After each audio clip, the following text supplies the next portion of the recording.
Hello, everyone. I'm Dan Basse, president of AgResource, joined with Ben Buckner, our chief grain analyst here at AgResource Chicago.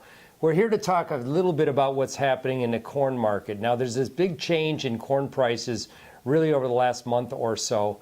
We now see maybe the market changing into a different role, Ben, and maybe a little more exciting than what we've been over the last 2-3 years. That's right. For years, we've known that we needed a major weather problem to sort of end this oversupply landscape. But I think we're getting it now. Brazil's getting very dry. It's probably not going to change. And so maybe we lose 30 million tons out of the southern hemisphere from last year. And that's enough to get things changed. That would be. That's 1 billion bushels of corn, preferably in an exportable position, as that excess corn will come to the world market.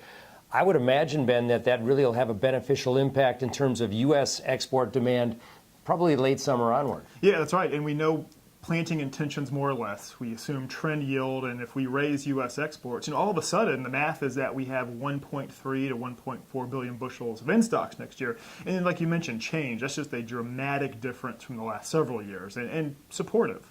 And adding to that, we had problems in South Africa, and so they have a smaller crop there too. So as we think about the landscape going forward, the high back in 2016, the last benchmark that we have is what, about 440 or 450 a bushel. Do you think that's achievable? I think so. It's really 20 cents above today's settlement, and so give us one small weather scare in the U.S., and I think we get there pretty quick. Now, you're talking about December futures. I'm talking about July. Can July futures get there? I think it's possible, yeah. If the weather scare is a little more widespread in the U.S., we're losing 800 million bushels of corn in stocks in the U.S., and that's enough to get us there.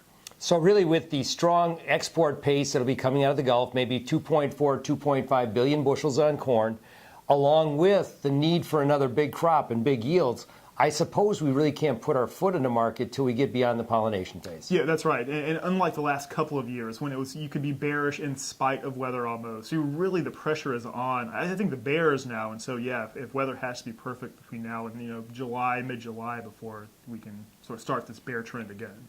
So thinking about that bear trend, I suppose if we had normal South American weather a year from now, maybe then we'll start to see that all coming back to fruition. But I think end users or livestock feeders or ethanol producers all have to worry about availability of corn from now until then. Would you agree? Yeah, it's a very good point. I think we'll have expanded acres in South America, probably everywhere, beginning next fall. But in the meantime, we have this problem that needs to be solved.